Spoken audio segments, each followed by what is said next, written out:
I recommend warming up with some wall vibrato, putting your elbow on the wall. In fact, it's just a really great idea as you walk towards your cello to practice every day to stop, stick your elbow on the wall, practice doing some wall vibrato. When you get to the cello, practice doing some sliding so that you're reminding your arm about how to do the rotation from the shoulder. Okay, so then, and I will try and say the letters of the exercises as I have written them down, but I do want to mention that sometimes people end up doing the exercises, especially these final set, in a slightly different order. I tried to make them clear as I wrote them down. I'm going to do them in order here as much as I can. So exercise K, we're going to start adding short bows. So what you're going to do is you're going to slide a little bit. You're going to slide a little bit. You're going to settle into your wide vibrato. I'm tilting my finger back. I'm using my second finger. I'm not paying any attention particularly to where it is in pitch. I don't really care. I'm trying to get it really even, and then I'm going to put my bow on the string.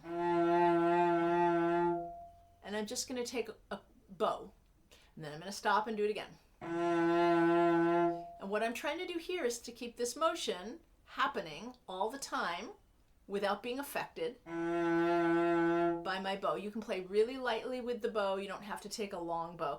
Another way to verify that your vibrato is doing a good job of being automatic is if you can talk while you're doing it.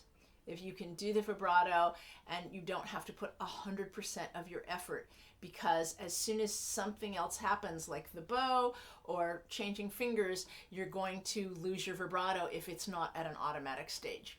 So you can try that, the single bow situation.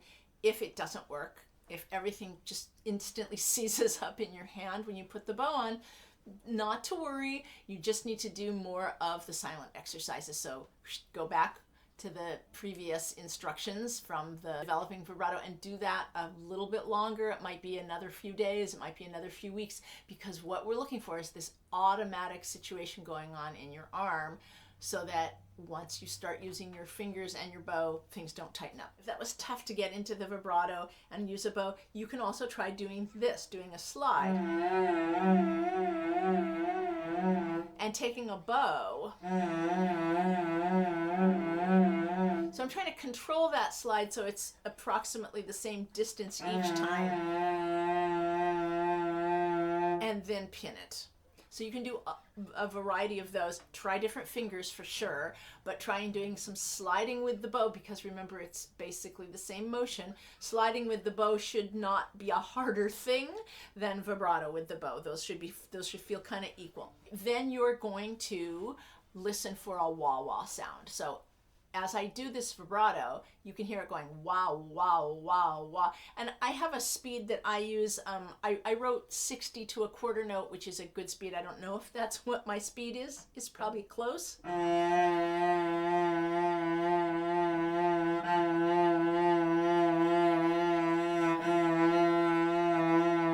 I'm trying to follow those principles of leaning back with my vibrato and going to about the mid zone. My thumb is underneath my second finger and it's loose, and you'll notice that my fingers are bunched up. I'm not holding them back. Whenever we hold fingers or point them up in the air, that means we're holding tension in our hand.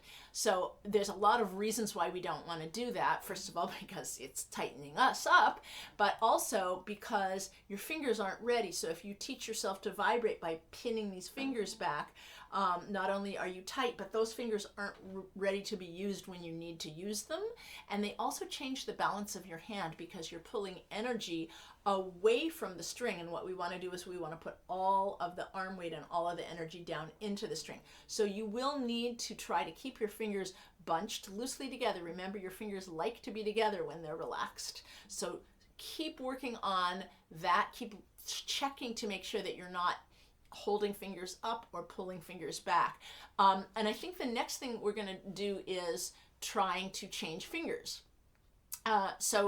Once you have a wah-wah sound going on whichever finger you started with, which for most people is second finger, try another finger. First finger, remember when we did first finger before, we talked about going all the way back to like lean the knuckle back on the string. You don't have to be in first position. You don't have to be on any specific string.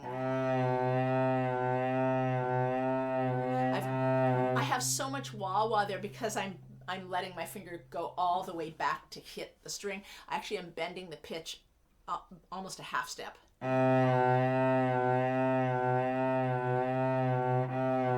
So you can really hear my wah-wah very well because of how much roll I'm doing.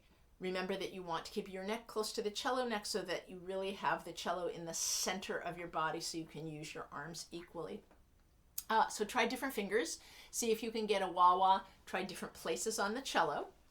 That's kind of getting ourselves up to exercise M, that's called holding a pitch. Then we want to try changing fingers. So ideally, and I think we did this in the silent exercises also, if I recall, we were doing things like we were going down, down, down, change, down, down, down, and down. Remember, we were changing fingers on the downward motion of the vibrato. So you can try that also with the bow now, and that will start to get very complicated feeling. I advise doing more wah-wahs than just 4, maybe 8. Get ready to change. I don't care about the intonation.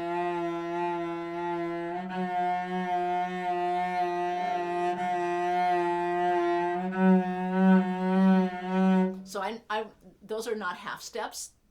We don't want to talk about what that was like. Those were not notes, and that's okay. We want to have a priority here when you're working with the instrument, especially when you're learning something new. Set a priority for yourself. It's okay if everything else is kind of lousy. It's okay if your bow tone is not great. It's okay if that was not in tune, which it absolutely wasn't. My priority was keeping my vibrato going in a wah-wah version and changing fingers. So you may need to stop between your fingers, and that's fine. Set the next finger up, especially now maybe I'm going to try and play it more in tune. Gonna reach it. So one of the hard things about doing vibrato in this kind of method is that because you're vibrating with your fingers bunched together, you do need to reach between the fingers when you change from finger to finger. So it is more complicated. That may not be something that is in your technical capability right now, and you're going to do your best to try to do it, but that is really where we want to eventually go.